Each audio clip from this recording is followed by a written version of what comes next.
Horror कहानियाँ थी।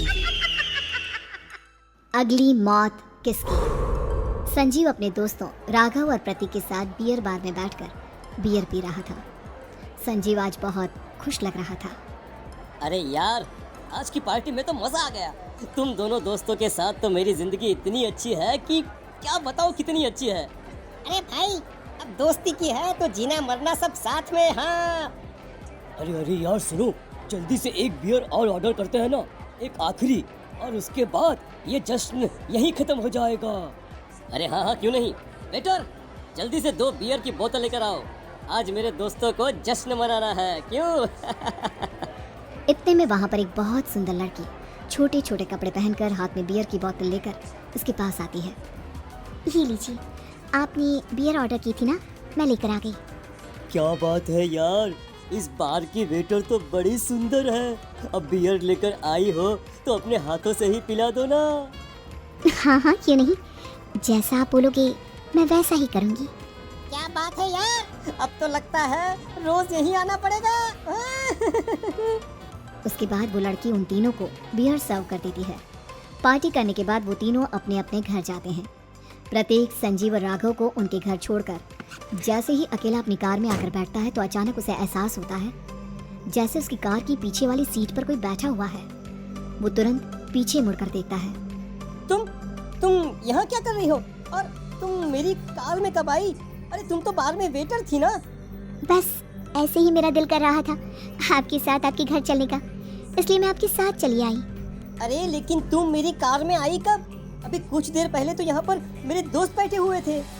प्रतीक के इतना बोलते ही उस लड़के का चेहरा खतरनाक तरीके से बदल जाता है। उसकी आंखें पत्थर की तरह सफेद और पूरे शरीर पर नीली नीली नसें उभर आती है। गाड़ी चलाओ, पूरी स्पीड में चलाओ, और अगर तुमने गाड़ी रोकने की कोशिश भी की तो मुझसे बुरा कोई नहीं होगा। डर की वजह से प्रतीक के पसीने छूटने लगते हैं। उसका शरीर बुरी तरह से कांप रहा था। प्रतीक बिना कुछ सोचे समझे कार को फुल स्पीड से चलाना शुरू करता है। चलते चलते वो शहर से दूर एक पहाड़ी पर पहुंच जाता है और सामने अब सिर्फ पहाड़ी का किनारा दिख रहा है, जिसे देख प्रतीक घबराकर अचानक से कार को ब्रेक लगाता है। देखो देखो देखो देखो, मुझे छोड़ दो मुझे। अगर मैंने गाड़ी जरा सी भी आगे बढ़ाई तो हम दोनों नीचे गिरकर मर जाएंगे। ये तो तुम्हें पहले सोचना चाहिए था ना। अब कुछ नहीं हो सकता।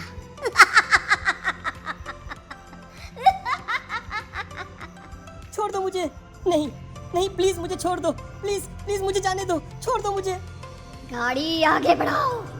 और तभी अचानक से बिना प्रतीक के स्टार्ट किए उनकी कार आगे बढ़ती है और गहरी खाई में गिर जाती है। उसके चीखने की आवाज़ें चारों तरफ सुनाई देती है।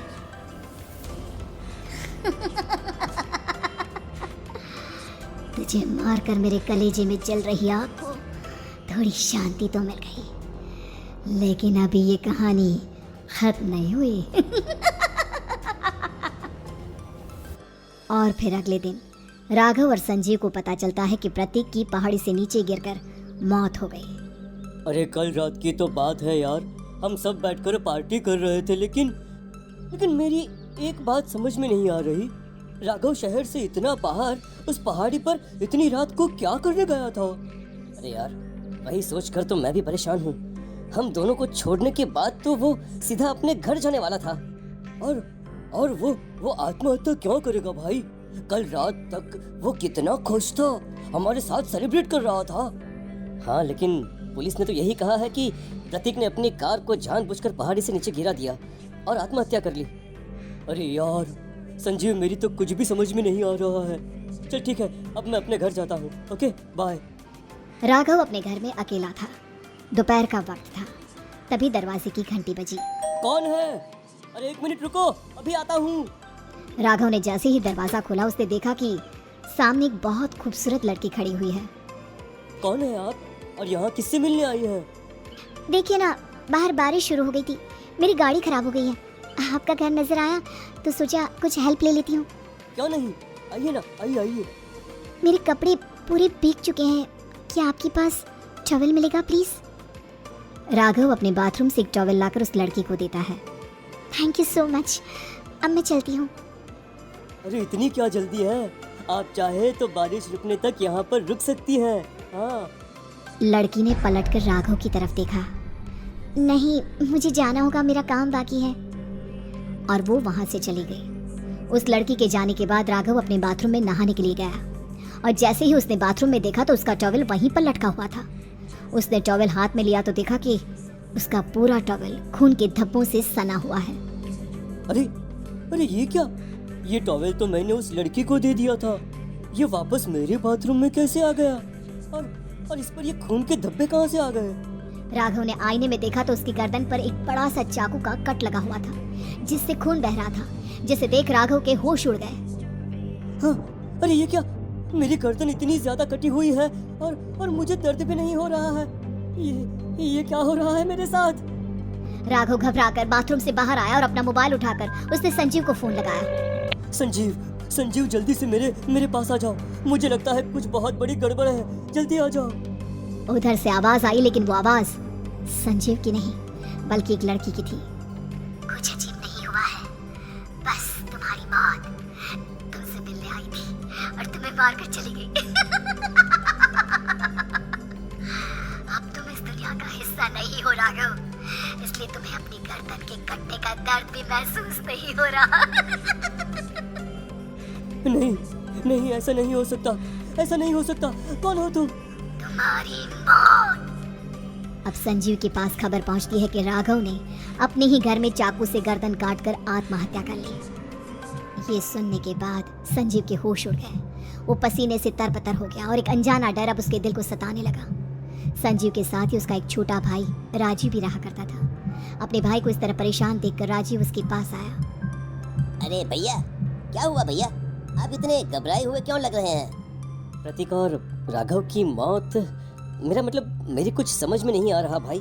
अचानक से मेरे दोनों दोस्तों ने आत्महत्या क्यों कर ली? अरे वो तो मेरी भी समझ में नहीं आ रहा है भैया। हाँ, हो सकता है कि कोई परेशानी होगी और इसीलिए उन्होंने ऐसा किया होगा।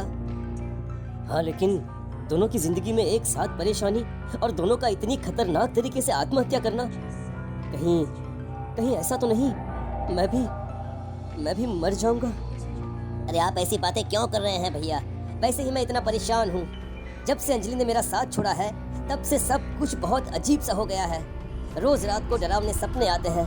ऐसा लगता है जैसे अंजलि बार बार मेरे सपनों में आकर मुझे डराने की कोशिश करती है।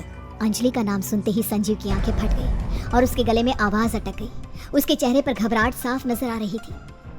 कौन थी वो लड़की जिसने प्रतीक और राघव को आत्महत्या की आड़ में मौत के घाट उतार दिया? और कौन थी अंजलि जो बार बार राजीव के सपनों में आकर उसे डरा रही थी? अंजलि का नाम सुनकर संजीव इतना घबरा क्यों गया? इन सवालों के जवाब जानने के लिए देखिए इस खतरनाक कहानी का अगला भाग।